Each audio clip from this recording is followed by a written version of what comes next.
Bem-vindo aos Ansas, é um prazer, como sempre, já sabe, estar consigo e trazer-lhe sempre novidades, ou seja, pessoas novas, assuntos novos, e desta vez, já ia sendo tempo, trouxemos-lhe um tema que a mim me é muito caro e de que gosto bem de ouvir falar, principalmente. Sou todo ouvidos, é da música. Essa linguagem universal que une os povos, que une as pessoas e que nos faz ter certas preferências no nosso dia-a-dia, o que é ótimo, porque isso, como sabemos, é toda uma questão de gosto. Mas para lhe falar nessa questão de gosto, temos o professor Paulo Afonso, que nos chega do Rio de Janeiro, isto é oriundo do Rio de Janeiro, mas viveu os últimos 12 anos em São Paulo. Agora vive em Monção, está por terras de Viana desde o ano de 2020 e dedica-se a ensinar a gente jovem e não só a dedilhar guitarra ou aquelas violas características das nossas zonas do país. Por isso, falar com o professor Paulo Afonso vai ser com certeza um gosto. Vamos descobrir coisas que não falávamos até há muito tempo e vamos também ver que, afinal, se calhar não estamos tão distantes como parece. Professor Paulo Afonso, bom dia ou boa noite, conforme a altura em que nos virem, porque este programa aparece 2 vezes, em horários diferentes. Okay. Bem-vindo. Obrigado. A Viana e ao nosso programa também, não é? Agora neste momento. Muito então, grato. Que tal é esta transformação de vida? Como é que vê esta mudança de estado, digamos assim, entre aspas, deixa de ser brasileiro totalmente e passa a ser quase português? Como é que isto acontece? Eu já na minha vida, sendo filho de portugueses, muito bem. sempre me senti... Mas é brasileiro, não é? Sou brasileiro, Brasil, sou claro. como se diz, carioca da gema. Pronto. Né? Mas, por exemplo, eu me lembro quando eu era rapaz, eu não gostava tanto do sotaque carioca muito carregado. Porque talvez os meus pais não falassem aquele sotaque, claro. Enfim, e as próprias pessoas achavam que eu não tinha tanto sotaque, né? Quando eu fui para São Paulo, as pessoas me reconheciam. Não, você é do Rio de Janeiro, né? Me reconheciam, mas eu sempre eu achei que o meu sotaque não era assim tão carregado. Então eu já sempre tive essa influência portuguesa, de comer a comida portuguesa. Isso era inevitável. Sim. Apesar de eu ter uma questão com bacalhau, né? E são 2 questões, né? Como um filho de português não vai gostar de bacalhau? Né? Não gosta? Eu gosto... Gosta, mas por imposição não. Eu tenho uma opinião com relação ao paladar que a gente aprende, né? Claro. Mas tem coisas que a gente não aprende, por mais que se esforce. Feche, né? E tem coisas que com o tempo a gente vai aprendendo. Sim. Né? E eu aprendi muitos sabores. Eu, por exemplo, quando era garoto, não gostava de peixe. E hoje em dia adoro peixe. Mas o bacalhau foi um gosto que ainda vem chegando. Né? Eu gosto muito dos bolinhos e faço bolinhos. Os pastéis, né? A gente chama lá de bolinhos. Bolinhos, né? Está correto. Está correto. São bolinhos de bacalhau. Mas vejo muito por pastéis, né? Pastéis, mas é bolinho de bacalhau. Enfim, sei fazê-los. Mas o bacalhau, assim, tipo,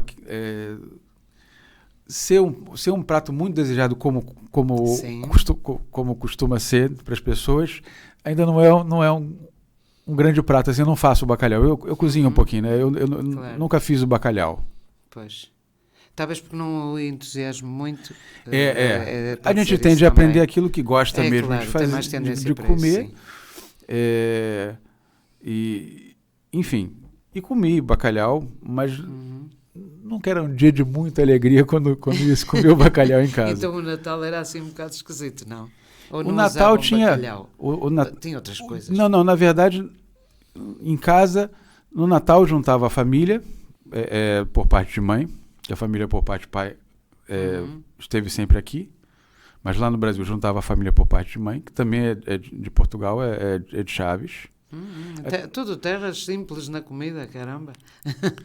Então a gente... Chaves tem uma carne fabulosa. Sim. Os pastéis de Chaves são famosos, têm uma gastronomia também muito própria e forte. Muito boa, também gosto. Mas assim, em termos de conhecer bem as coisas de Chaves, o que eu posso dizer realmente a carne é fantástica, porque eu tive viajando com Costa Rica, que é a banda o conjunto que eu toco, não é? Como tecladista. E passamos por vários lugares em que serviam a carne que eles mesmos criavam. Era fantástico. É diferente, é completamente diferente. É completamente diferente. Mas no Natal nós comíamos o polvo, que é tradicional lá da região do meu pai, de Monção. Aqui também Daqui também, né? Enfim. Sim, algumas famílias usam. Por acaso na minha também se usa. E misturávamos um pouco com a tradição que era meio que estadunidense, vamos dizer, de comer o peru, né? Sim, pois. E também tinha o bacalhau. Então, na verdade, agradava-se a todos. Pois está claro. Toda a gente comia com essa gosto, variedade não é? com essa variedade de pratos, né? Exato. Isso é o que faz ter realmente muitas ligações, não é? Uma família estar dividida por várias partes, dividida, isto é, vir de vários lados, não é? E isso facilita um pouco esta dinâmica da gastronomia e de agradar a toda a gente, felizmente. Então chegou a Viana, conhecia Viana já? Já conhecia. Já conhecia, tinha cá estado porque a sua família é de Monção, certo? Sim, eu vi como meus avós e minha tia e meus primos continuaram por aqui, né? Volta e meia nós víamos visitar, né? Eu acho que eu vim até... acho que eu cheguei a vir cinco vezes. Já tinha uma ideia formada. Sim, então. sim. E ao longo de toda a vida, assim, desde os 6 anos, em diversos momentos. Acho que só mais, assim, no final da adolescência, que eu estava com muita coisa lá, é que eu me chamava, vamos a Portugal, e eu, não, eu tô com trabalhos aqui. Né? Claro. O professor Paulo é formado em guitarra dedilhada, é isso? Guitarra clássica, que é o que a gente chama lá de violão. Sim, e o que nós chamamos aqui de viola, também. Viola e guitarra inglesa, como já tivemos a oportunidade de falar.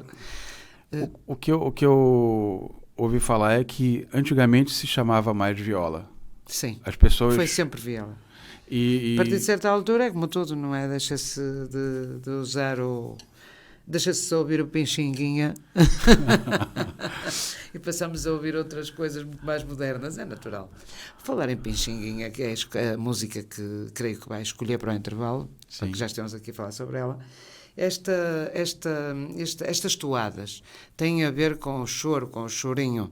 E o professor Paulo estava a dizer que este homem esta figura, foi responsável exatamente pelo aparecimento do choro, ou pela definição. Pela definição do gênero, né? Pronto. E que gênero é este de chorinho? Então, é um gênero brasileiro de música instrumental, mas que remonta,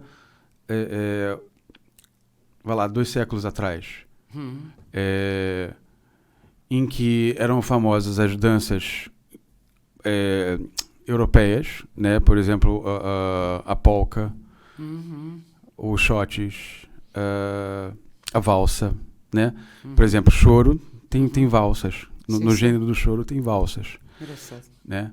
Então, esse gênero instrumental, essas danças europeias instrumentais que eram muito famosas, né?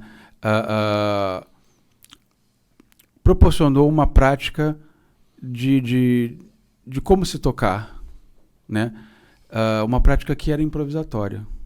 Então, assim, a maioria dos músicos, fora os sopristas, eram todos músicos de ouvido, né? Então, sem formação. Sem formação musical, mas que tinham outra formação. Sim, sim. E os sopristas tinham alguma formação porque tinham essa formação nas bandas corporativas, né? Da polícia, do bombeiro e tal. Assim como as bandas, as filarmônicas municipais. Exatamente. Né? Então aí eles tinham alguma formação para leitura. Né? Muito bem. Então o que acontece? Havia um jogo de se fazer a melodia e os acompanhantes ter que ter que acompanhar de ouvido. Ninguém passava as partituras, ninguém passava as coisas escritas. Era tocar e aqueles que tinham práticas de já ouvir muitas melodias e de acompanhar e de já saber que acordes iam usar, eles iam atrás. E havia um jogo, às vezes, de tentar derrubar o acompanhante. Que engraçado. O acompanhador, vamos lá. E também de se improvisar. Tocava, assim como no jazz, né? Sim.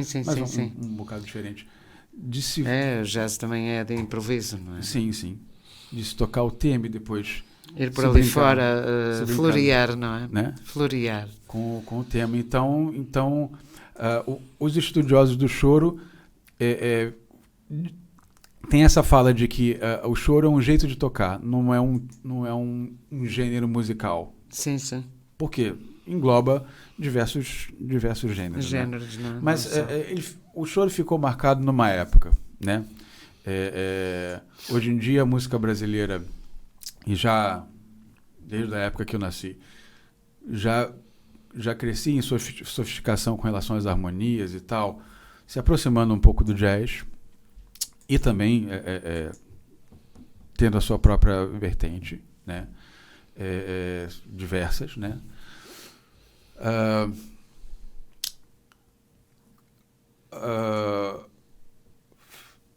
O choro ficou, de certa forma, um pouco datado, né? Tem certas coisas que hoje em dia se usa na música instrumental brasileira que você não usa no choro, senão você acaba por descaracterizar. Claro. E tem, percebo. obviamente, obviamente as pessoas do choro e da música instrumental brasileira vão ter alguma flexibilidade. Tem pessoas que vão ser mais rígidas com claro. o que é o choro e outras que vão ser, pronto, que vão ser menos até rígidas. admitem que não é. Muito bem. Portanto, está-me a querer dizer então que a música brasileira passou por algumas alterações nos últimos anos. Ramificações, né? Porque não Sim. ficou em um ou outro não estilo. Não estagnou, não é? Né? Não estagnou. Enquanto havia o choro, que de certa forma também se aproximou do samba, o samba era uma coisa à parte. Claro. Né? Tem o seu lugar. E até socialmente tinha uma convivência próxima, né? A famosa tia Ciata, que recebia músicos na sua casa, tinha ambas as manifestações. Tinha a roda de samba e tinha a roda de choro. Né? Claro. Dizia São até duas coisas distintas. Dizia até que na sala de estar ficava, dentro da casa ficava o pessoal tocando choro e enquanto isso no quintal ficava o pessoal do samba dançando e tocando e cantando. O que é que distingue os brasileiros em relação aos outros povos do mundo? É complicado, né? Porque primeiro eu não conheço todos os outros povos do mundo. Sim, mas na generalidade nós ouvimos dizer que o Brasil é sempre alegria. Concorda com isso? O povo brasileiro é muito alegre. Eu acho assim que eu acho que eu posso começar pelo tal do jeitinho brasileiro. Pronto. Arruma-se o jeito de se passar pelas dificuldades, mas assim é uma gama muito ampla de realidades. Claro. Tem realidades muito miseráveis que assim, e as pessoas vivem dentro daquilo conforme podem, não é? Conforme podem sim, há pessoas alegres, há pessoas que... Mas a ideia que temos dá-me a sensação que a ideia que temos é que o povo brasileiro tem as dificuldades, mas não lhes liga nenhuma, passa a vida a cantar e a tocar e por aí fora, e a samba e a não sei o que mais. Esta é a ideia às vezes que se passa um bocado do Brasil. Mas não é. As pessoas sentem na mesma. O pior que está para vir é que chega na altura própria, não andamos a sofrer por antecipação. É isso que me parece. Mas por exemplo... Agora estou a divertir-me e daqui a bocado vou pensar nos problemas. Não é assim que acontece um bocado no... Não, eu acho que assim, há uma flexibilidade de resolver os problemas. Então é isso. E há, assim, tipo... eu acho há uma preocupação... Acho que poderia pensar numa coisa assim, espiritualmente falando assim... Porque não se pode generalizar. Assim, tem gente que vive uma vida muito, muito, muito, muito difícil. Acredito que sim. Acredito, e cada vez mais, não é? E que você olha que assim, não há, como é que pode haver espaço para alegria nisso? Pois, exatamente. Né? Mas eu acho que desejo de viver tem. Mas isso é o que o torna um povo admirável, sabe? Eu acho que todo é isso povo... que torna os brasileiros admiráveis, porque podiam ser uns seres tocados pelo fado, o nosso fado, que é uma desgraça, não é? Quase sempre, agora nem tanto, mas é uma desgraça a história que se conta, que já temos tido oportunidade de falar sobre isso. E enquanto que ao nosso lado, entenda-se, do outro lado há um país que tem não sei quantos milhões de habitantes e que estão numa situação, a maior parte deles, um tanto ou quanto desagradável, para ser branda, não é? E nós fazemos de uma coisa pequena uma desgraça total, enquanto que os brasileiros que têm a desgraça, fazem da desgraça, aproveitam para ser alegres ainda pelo meio. É essa a grande diferença. Tiram partido da alegria, do calor, da música bela que têm, da capacidade de, com um tacho de ferro e um garfo também de ferro, fazer um acompanhamento para samba e está tudo feito. É verdade. É verdade. É verdade. Portanto, tudo isso, a vida tenta-se levar a vida de uma forma mais leve, que é isso que eu acho, continuo a dizer, que os admiro imenso por causa disso. Porque tentam não se deixar abater, digamos assim. É essa a impressão que eu tenho dos brasileiros. Da generalidade, claro. Estamos a falar naqueles brasileiros que realmente têm uma vida sofrida. Sim, eu acho que quando você... eu acho que tem a ver com as realidades, né? Tipo assim, claro, quando você tem uma... É como se você, por exemplo, outro dia eu estava conversando com um amigo lá de Monção, porque me mudei para um apartamento e vivi a vida inteira num apartamento. E eu saí de uma casa. E ele não entendia como é que eu podia me sentir melhor num apartamento do que numa casa. Depende. Não é? Então são realidades. Né? Eu quando cheguei aqui... Mas também entendo ele dizer-lhe isso. Sim, porque a realidade dele... Completamente, claro. São realidades. Então, assim... as pessoas que tiveram uma determinada noção da vida e cultivaram a alegria dentro daquele espaço, visto por uma pessoa de fora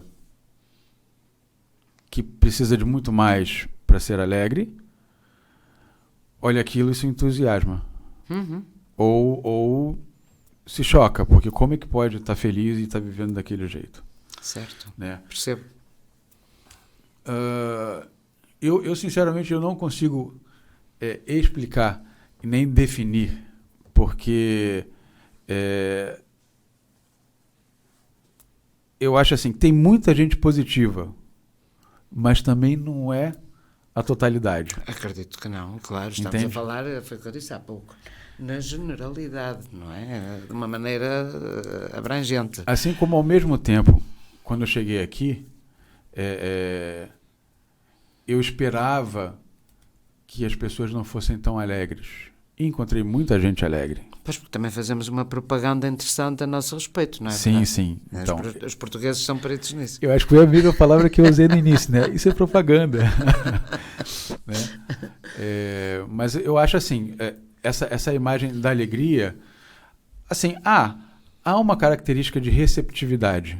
Mas o português não tem? Tem. O português tem. Aí tem bastante. O português tem. Né? E geralmente aceitamos bem o que vem de fora e, aliás, até o brasileiro também. Também, até acho que nós aceitamos melhor o que vem de fora do que o que está cá dentro. Temos essa tendência de valorizar o que vem dos outros lados. E somos sempre inferiores ao que... E aquilo é que é bom, bem de fora. Agora está um bocado melhor isso. Penso que não se pensa tanto assim, mas, de qualquer das formas, nós gostamos... Para começar, nós gostamos de receber. Isso é um facto. Podemos depois não tratar bem as pessoas, mas de receber nós gostamos. Estou a brincar. Espero que não aconteça. Mas gostamos de receber. Isso já é esse é o nosso cartão de visita, não é? Mas também está-se a rir, porque se calhar também tem alguma razão, não é? No que estou a dizer. Não, estou a brincar. Nem conheço assim nenhum caso, nenhum caso raro. Mas diga. Mas, por exemplo,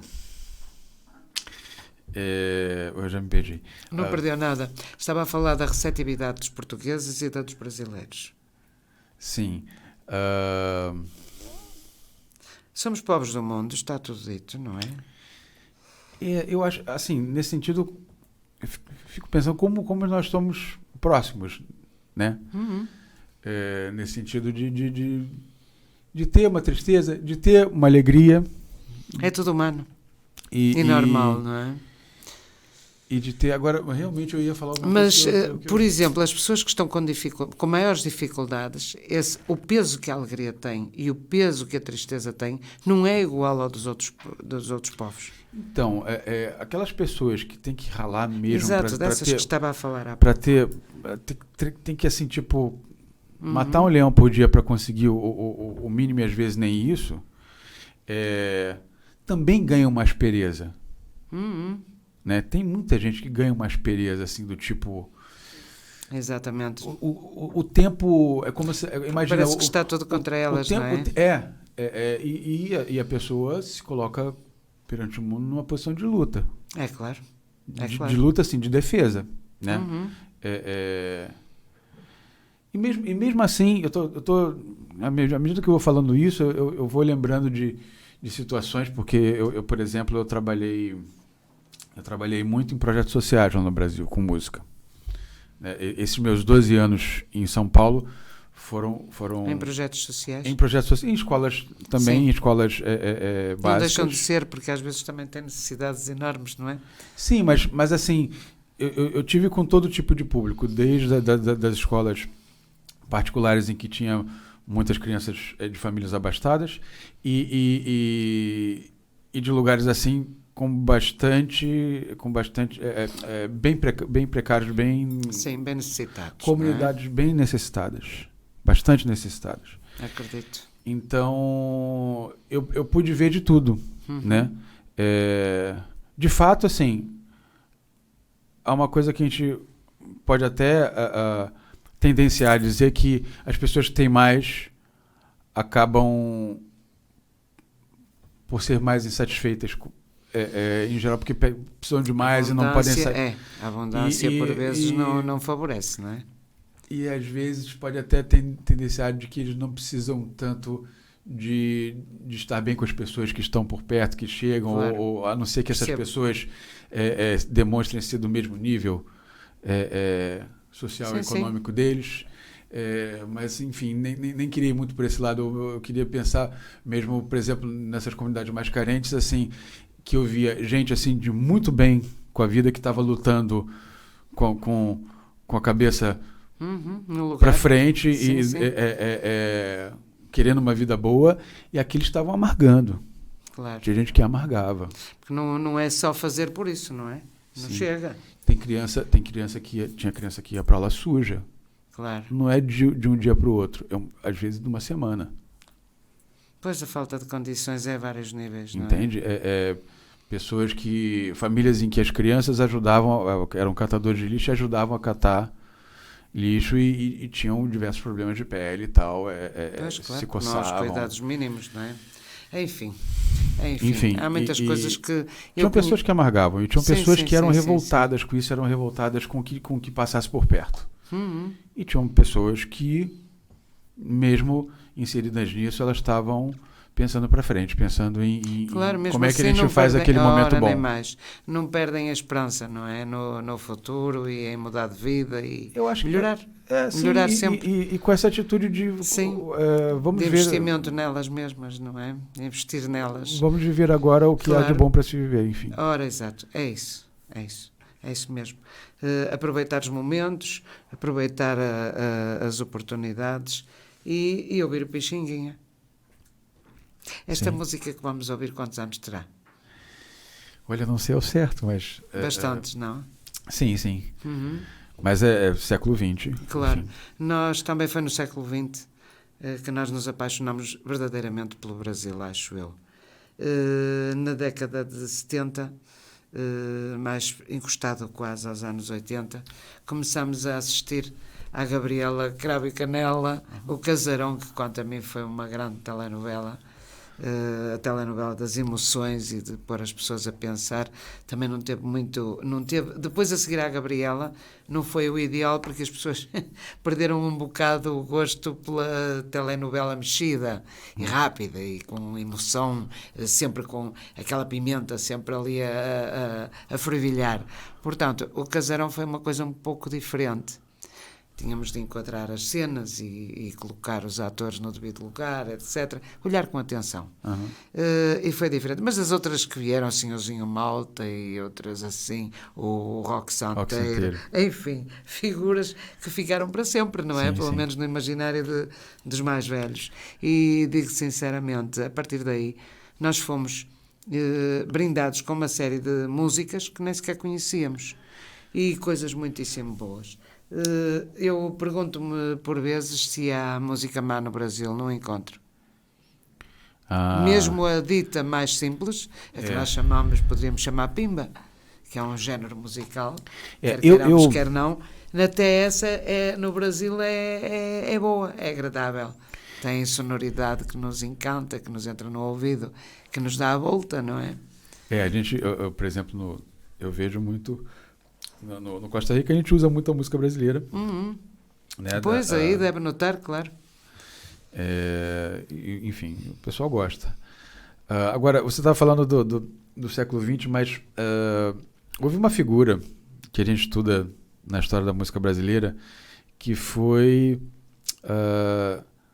Domingos Caldas Barbosa, que eu acho que era, não sei se era até ligado à igreja, mas ele era um compositor e um cantor de modinhas. Então, as modinhas que eram um gênero de canção popular aqui, sim, também foi lá. Exato. E ele era brasileiro e ele fez muito sucesso aqui. E isso é anterior ao século XX.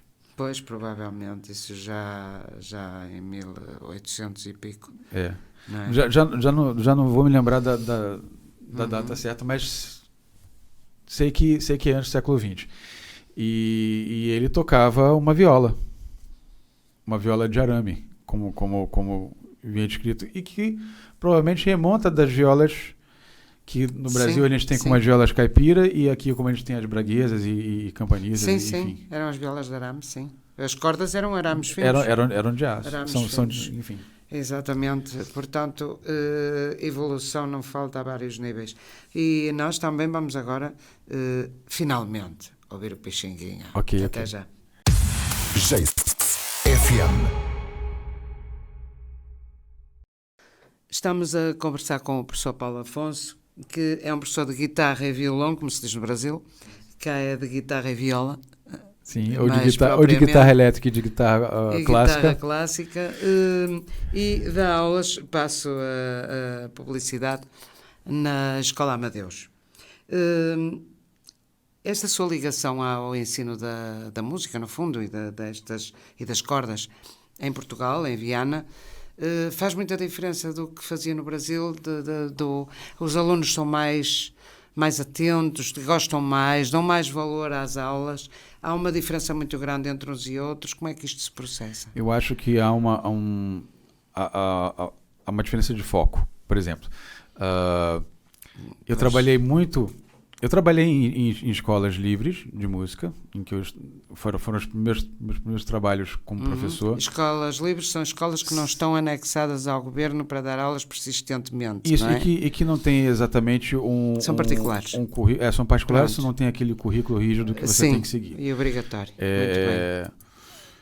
E também trabalhei em projetos sociais. No projeto social, a gente tem uma grande questão com o acolhimento, claro, e com a valorização do conhecimento que as pessoas trazem.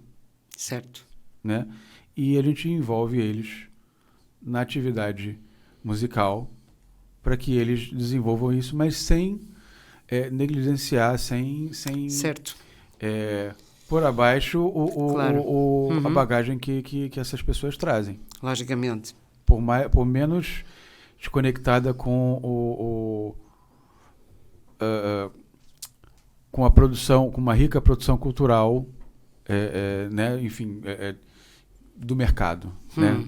Ou da academia. Sim. Né? Porque às vezes também estão ligados a tradições, estão ligados a cultos religiosos que têm musicalidade muito pungente, muito interessante. Né? Sim, sim.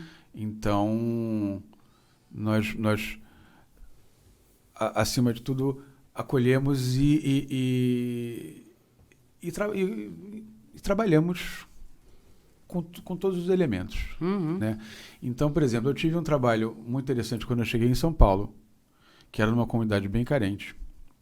E o trabalho, por exemplo, eu sou de cordas, dedilhadas, né, guitarras, e o foco do trabalho era com canto. Né? Então eu comecei como um professor assistente. Pois. E eram aulas, às vezes, assim, eram aulas de mais de uma hora. Então eram aulas extensas. Então eu sempre tive muito ligação com o instrumento e lá não tinha muitos recursos, né? Não tinha muita estrutura e eu queria trabalhar referências com essas crianças e eu comecei a construir instrumentos com objetos cotidianos, claro, e materiais recicláveis, né? Então fui das coisas mais simples, como instrumentos de percussão, até fazer instrumentos de cordas e instrumentos de sopro. Né? Alguns seguindo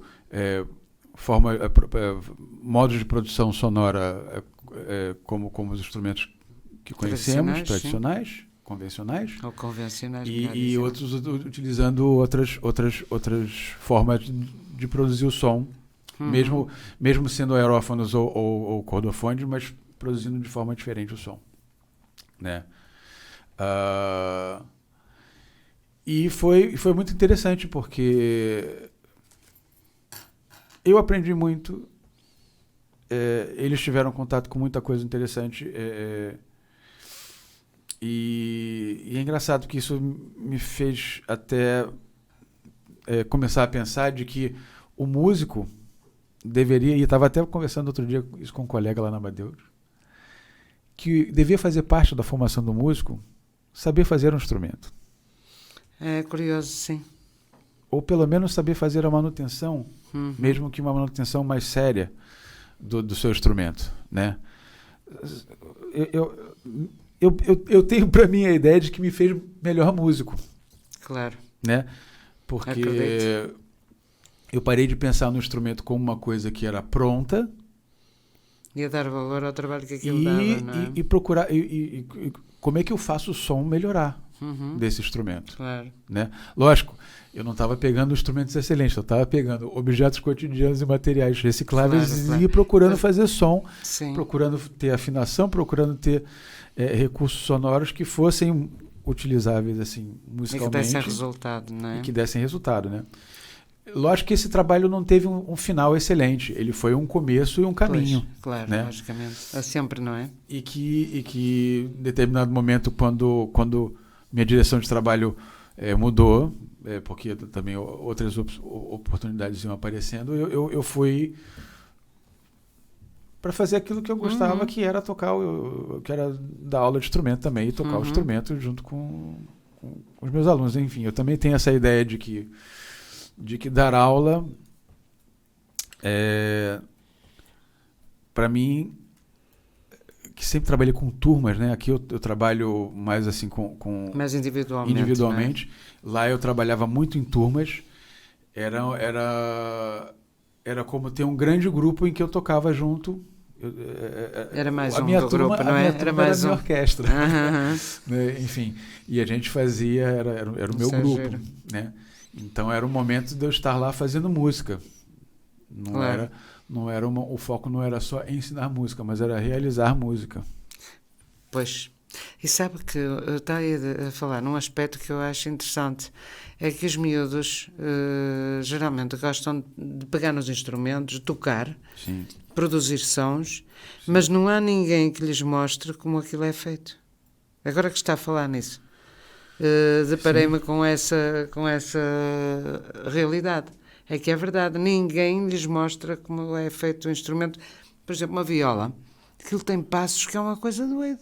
Por dentro, por fora, colas, mais uma placa que se põe, e depois aquelas ripes todas que são viradas ao contrário para colar na parte de baixo. Aquilo é uma coisa louca. Os desenhos, as madeiras, aquilo tudo, não é?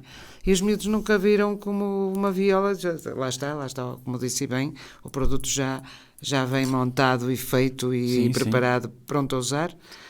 As pessoas não têm necessidade de procurar saber também, não é?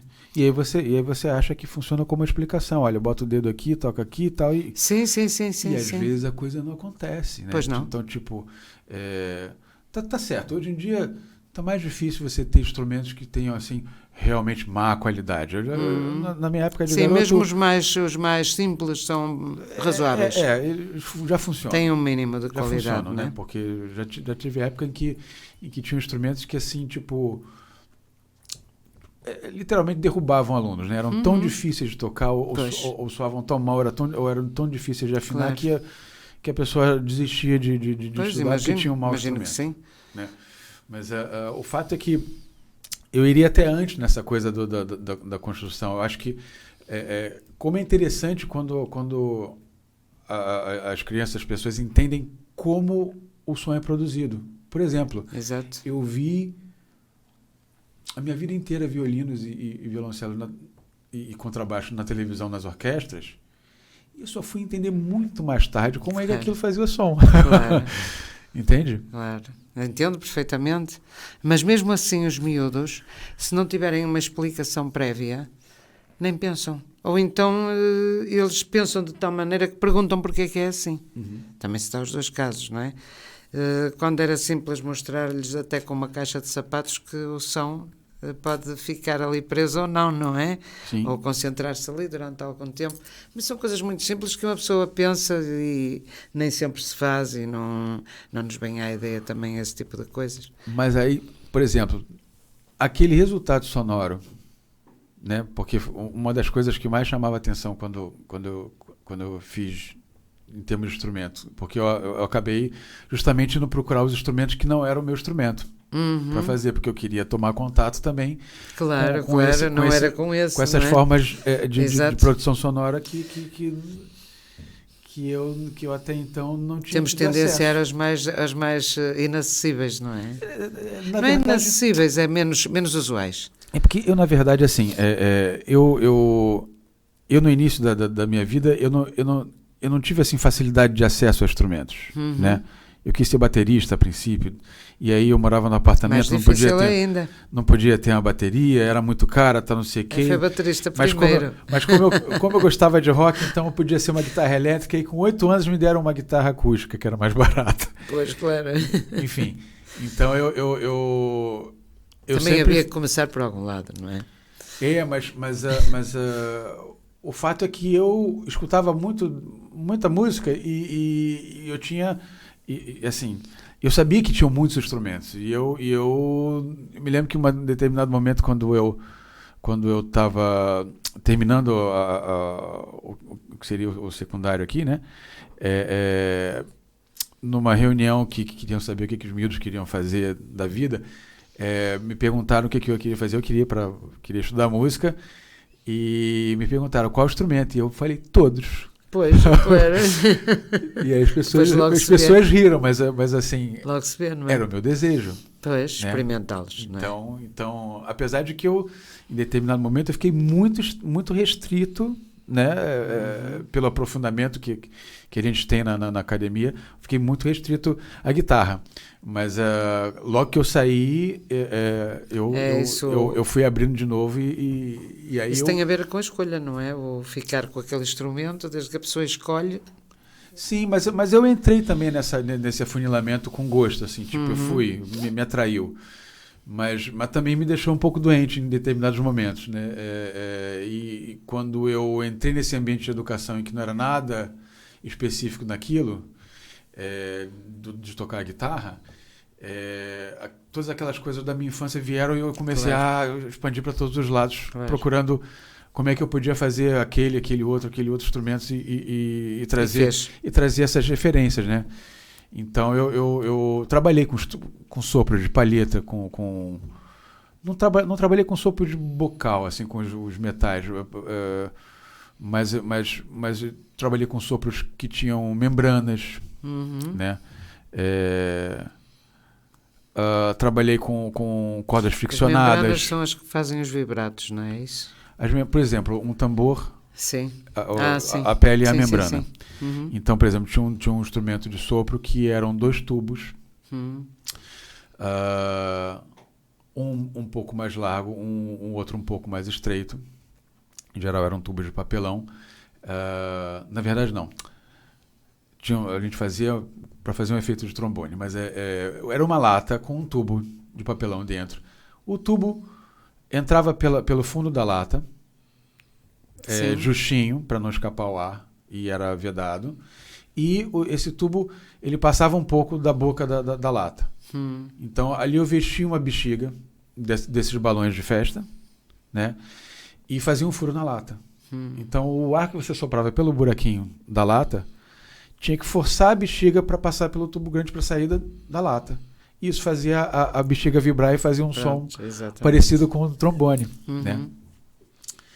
E aí sim, depois a gente botava um outro tubo um pouco mais largo e fazia esse efeito do trombone de aumentar o tubo e de diminuir o tubo, mais né? Forte. Enfim, então coisas assim que eram curiosas e que eles tomavam contato em como o som acontecia. Pois é isso, sabe? Essas descobertas, que não são descobertas, são descobertas induzidas, não é? Por nós ou por outra pessoa, pela pessoa que dá aulas, e que leva à compreensão de muitas coisas, e não só na música, noutras coisas também se pode fazer o mesmo, e que leva à compreensão daquilo que estamos a dizer, porque muitas vezes falamos e não nos estão a perceber, não é? Mais difícil. Mas lá está, é a lei da experimentação. Sim. Tem de ser. A experiência é fazer as coisas acontecer para se ver como funciona. É a melhor maneira da pessoa captar a capacidade de um instrumento, de uma caixa, de um aparelho, seja do que for. Sim. Não é? E que às vezes pode ser com aquele objeto que está ali jogado e que muitas vezes até com lixo. Como é que não as pessoas iam Vai-se imaginar? buscar uma peça a lixo, quer dizer, coisas que já não servem para mais nada, vai-se buscar uma peça aqui, outra acolá, e dá para fazer uma experiência capaz e que fica para a vida, não é? Um dos que chamava mais atenção, eu ia falar, não acabei não falando, era uma rabeca que eu tinha feito. Que é a sobrinha do violino. Que na verdade a gente tem a rabeca no Nordeste do Brasil, né? E ela tem ela lembra o violino, mas ela, por exemplo, ela leva 3 cordas, só a afinação é diferente, não é em quintas, como no violino. E eu fiz uma em que o corpo era uma lata e um cabo de vassoura atravessava a lata, fazia o braço. Eu usava metade de um tubo de PVC para fazer o espelho, né? E usava cordas de guitarra, que era a que eu tinha disponível, cordas de aço, e usava a linha de pesca para fazer a crina de cavalo do arco, né? E as pessoas olhavam para aquilo e falavam assim, como é que é possível? Como é que aquilo soa, como se fosse um violino? Lógico que as pessoas não tinham assim tanta referência mas achavam que, nossa, como é que conseguia fazer aquilo? E a gente estava usando os princípios básicos, mas objetos e materiais diferentes, né? Claro, e do dia a dia. Agora uma pergunta só pelo que disse aí. A rabeca tem mesmo só 3 cordas em qualquer lado do mundo? Já não sei porque... Porque acho que não. Porque ou então chamam de rabeca, não é? Eu acho que a rabeca é diferente. Deve ter dado o nome. Pois, exatamente, mas de qualquer das formas é diferente do violino. O violino é uma coisa já muito sofisticada e que o povo não tocava, não é? Ao fim e ao cabo. Isso é uma pergunta que eu tenho. Será que por exemplo, porque... Rabeca sim, o violino não, porque o violino sempre foi um instrumento caríssimo, sempre foi. Sim, mas porque também era um instrumento que devia ter uma seleção de materiais para se chegar naquele som, claro. Né? Sim. E que justamente as pessoas curiosas que queriam tocar e queriam fazer aquele som construíam, Sim, de sim, repente, sim. com materiais mais baratos e faziam um instrumento. Pois, provavelmente, não é? E aí a Rebeca acho que tem a ver com isso, não é?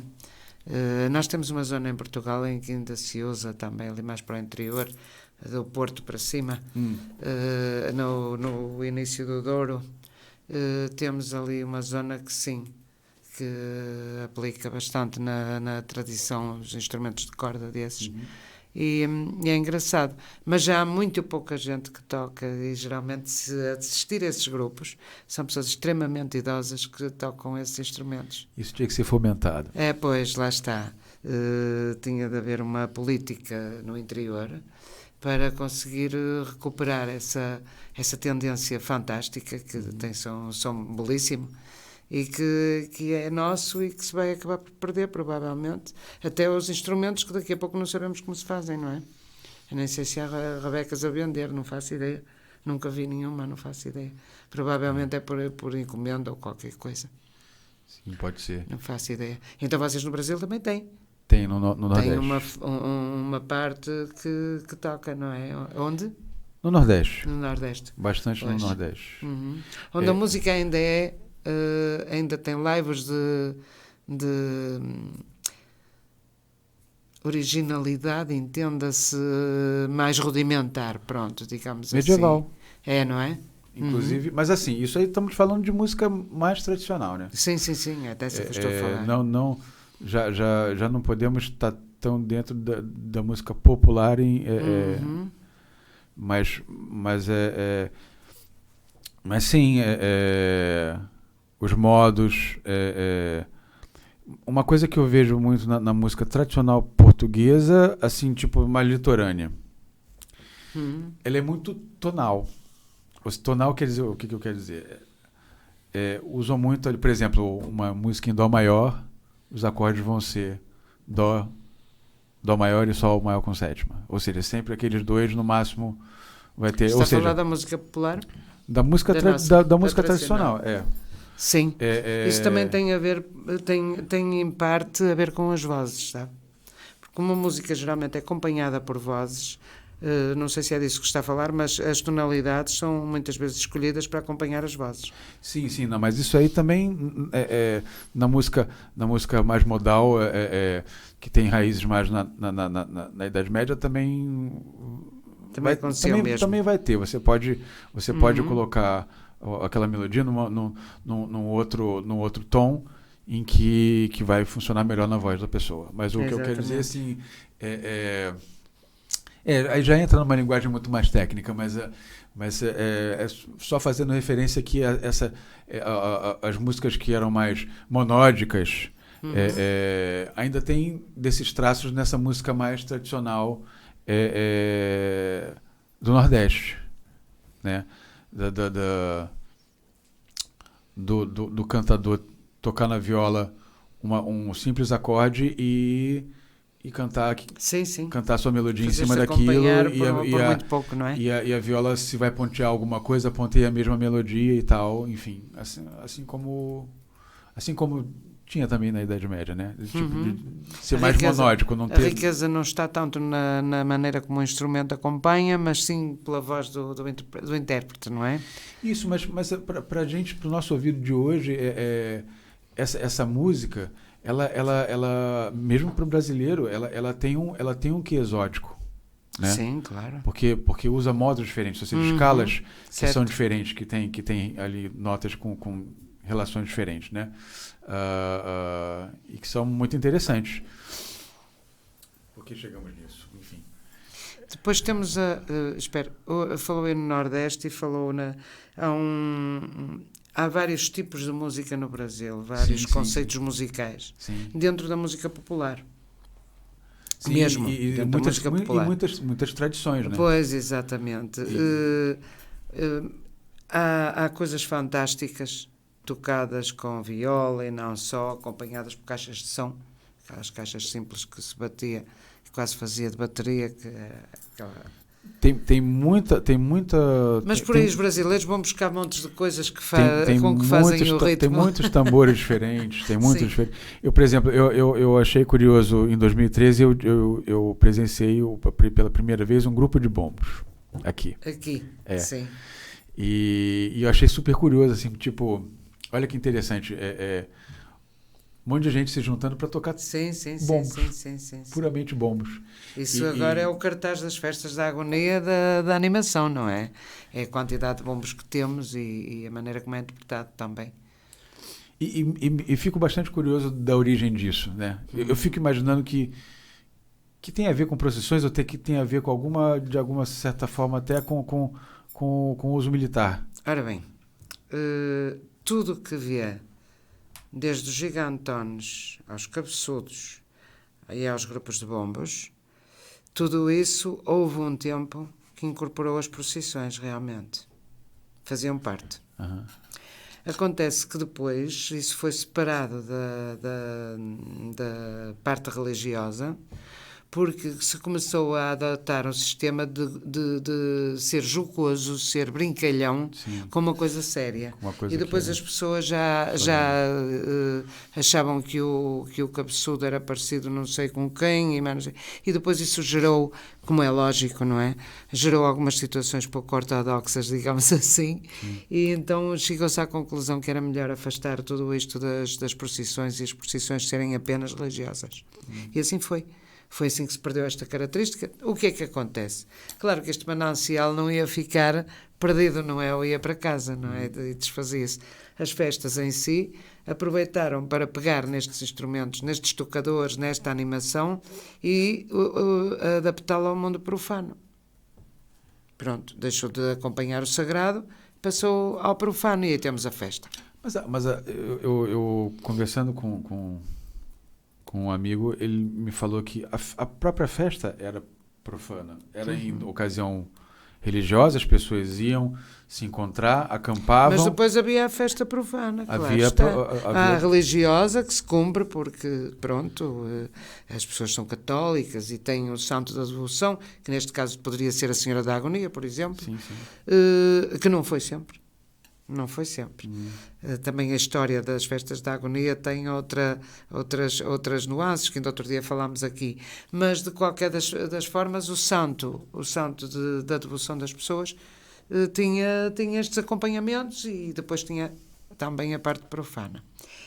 É como tudo, há sempre duas versões das coisas, duas maneiras de ver, e nós também temos duas hipóteses, é continuar a falar ou não, não é? Chegamos ao fim do nosso tempo, já estamos aqui a ultrapassar um pouco o que é admissível, e digo-lhe, foi muito interessante ouvir falar destas coisas que a gente não conhece, principalmente daquelas que nos estão distantes e que não temos tanta possibilidade de as conhecer, e agradecer-lhe o ter vindo até cá, ter-se disponibilizado para falar destas coisas que afinal não são só dos brasileiros, são de todo o mundo, assim como as nossas e as de outros sítios. Portanto, quando tiver um grande projeto em Viana, já sabe, tem aqui um espaço para falar sobre ele. Olha, obrigadíssimo, foi um prazer estar aqui. Ótimo, ainda bem. Espero que tenha gostado. Sim, gostei. E espero que realmente esta passagem por Viana não fique só pelas aulas de música. Já estou a ver que já anda aí embrenhado noutras coisas. Isso é ótimo. Viver a nossa realidade também faz bem. Professor Paulo, até um dia destes. Olha, muito obrigado. Continua bem. Quanto a nós já sabe, estamos cá sempre à sua espera. Um ótimo fim de semana, uma boa semana. Fique bem. FM